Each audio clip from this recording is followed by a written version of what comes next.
Chapter 11. Your brain is your bitch. Mind is the master power that molds and makes, and man is mind, and evermore he takes. The tool of thought, and shaping what he wills, brings forth 1,000 joys, 1,000 ills. He thinks in secret, and it comes to pass. Environment is but his looking glass. James Allen, old-timey author, self-help pontificator. How often do you stop and notice how genius our universe is? With all its moving parts and mathematical perfection and chemical reactions and food chains and gravity and all the magnificent efficiency and complexity that makes it up? This display of astonishing brilliance didn't just splat down into beingness by random, dumb luck. It was thought up. Nature is a smoothly running machine, created by a universal intelligence, where nothing goes to waste. It all has a place and a purpose, and it all works together in its intricately interwoven and compatible way to create the flabbergasting isness of it all. In other words, source energy is a smarty pants. As British philosophical writer and self-help pioneer James Allen states in the quote that opens this chapter, "Mind is the master power that molds and makes, and man is mind. We are the very thinking substance that was used to create us." Hello? How major is that?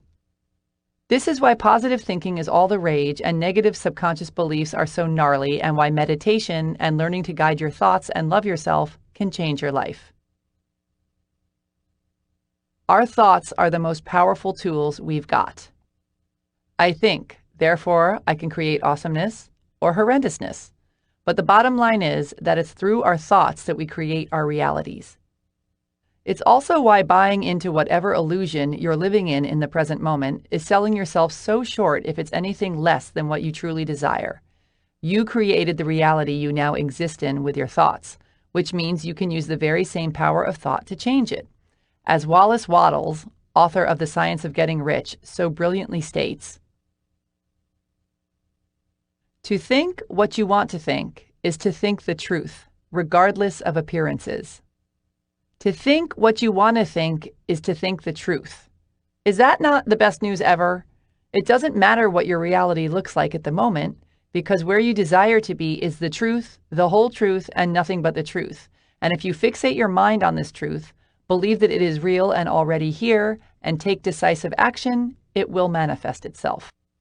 This is where most people dig in their heels and say something like, "I am sitting in my ghetto-ass kitchen eating tuna out of a can with a plastic spoon, and you're telling me this isn't the truth? You're saying that the truth is that I'm hanging poolside with the President of the United States of America?"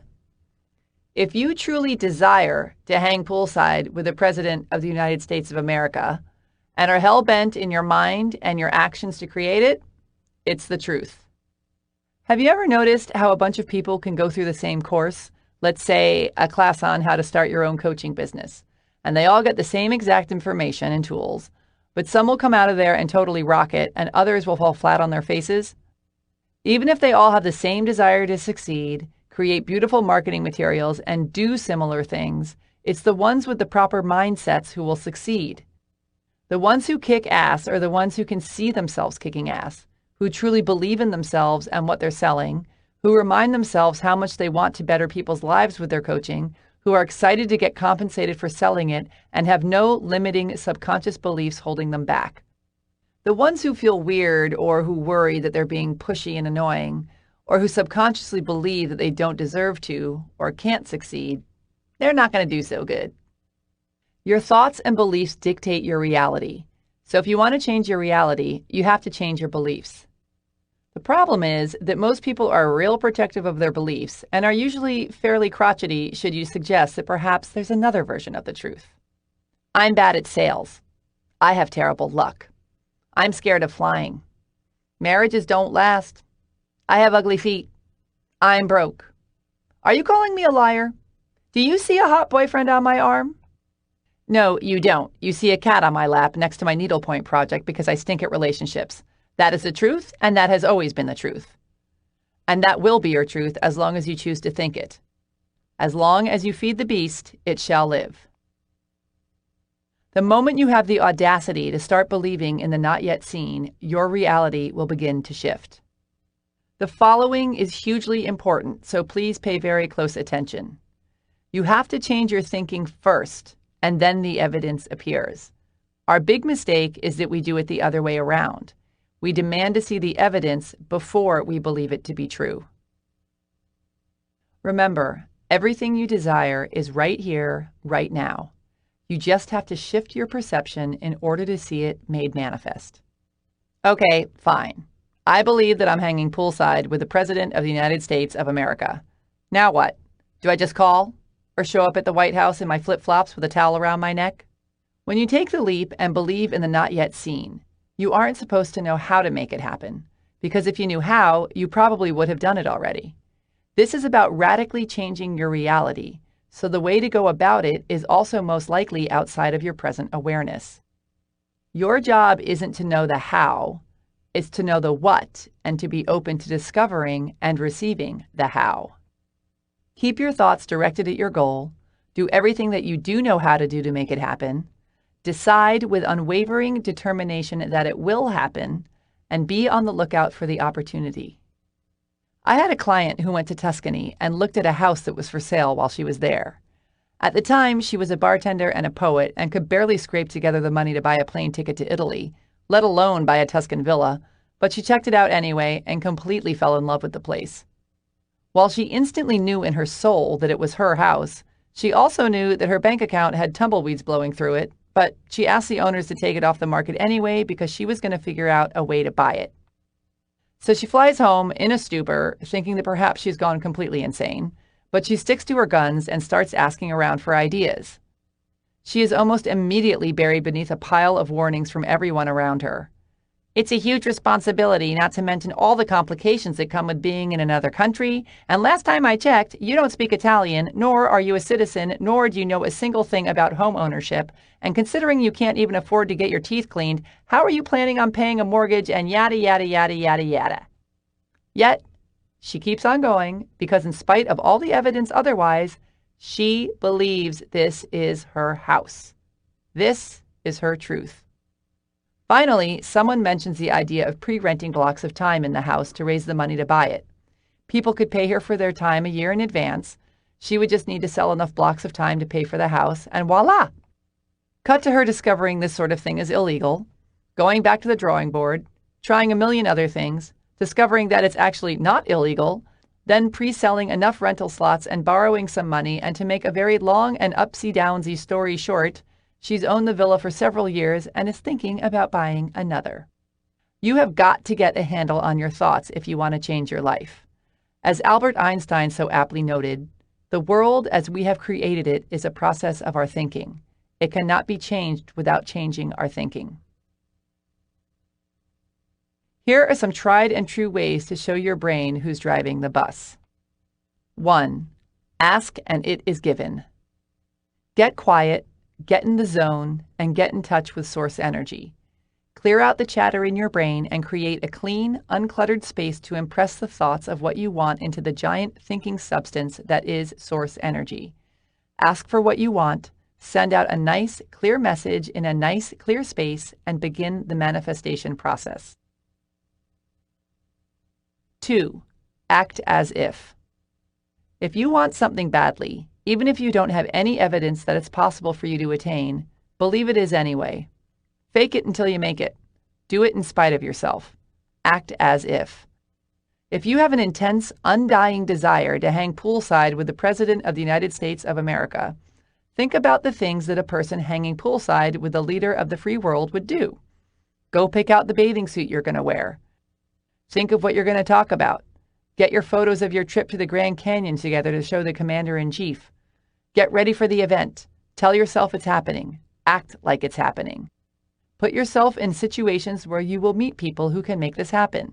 Stay wide open to opportunities that can lead you to your goal. Live, eat, sleep, and breathe your vision. You may feel like a crazy person, but you won't when you're playing Marco Polo with the Prez. 3. Upgrade your environment.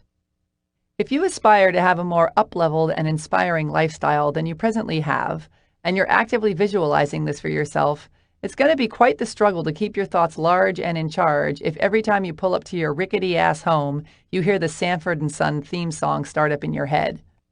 So even though you're going to be thinking and imagining the change before it happens, do what you can to make some upgrades to where you're at now. Give the place a paint job and clean it up. Get new furniture or fix up what you already have. Throw out the clutter, let some air in, hang inspiring art on the walls. This will not only help you to keep your frequency high, but it will alert the universe that you're not screwing around, that you're doing everything you can and are waiting for further instruction on the how. 4. Make a vision board. Our minds think in images. If someone says, a horse wearing red lipstick, you instantly create a picture in your mind of a horse wearing red lipstick. Feeding your mind full of images of the things and experiences that you want to manifest. Your dream house with the infinity pool in Mexico, rolling around on the beach with your red-hot lava, volunteering to help little kids learn how to read at your local library, laughing your face off surrounded by dear friends, is hugely powerful because your mind sends that image out to source energy, which begins the process of pulling it in. Cut out pictures of places, people, things, and experiences that you want in your life. Paste them onto a board and hang it somewhere where you'll see it all day long. I've seen people have completely insane results with this. They've manifested down to the tiniest details the exact home or piece of furniture or place of employment that they put on their boards.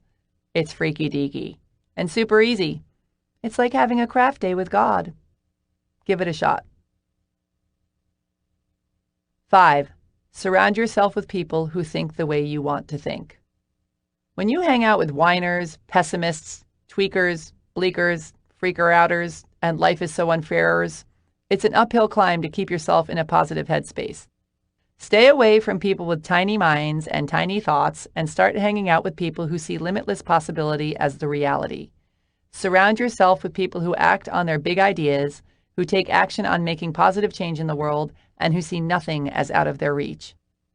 Make a conscious choice to do this, and if you don't know anyone who's got a big fat mind, go out and make some new friends. If you stop at, there's no one like that around here, that will be the truth, and that will set the wimpy tone for how you go about trying to manifest everything else into your life. How you do one thing is how you do everything. Get out there and find some people who make you feel like you can leap tall buildings in a single bound. Be clear on whom you want to meet and make a concerted effort to go meet them. Demand of the universe to connect you with them. Think of places where they might hang out or things they would do and insert yourself there. Being around inspired, visionary, enthusiastic people who are living their truths is one of the fastest ways to massively transform your life. 6. Love yourself, unless you have a better idea.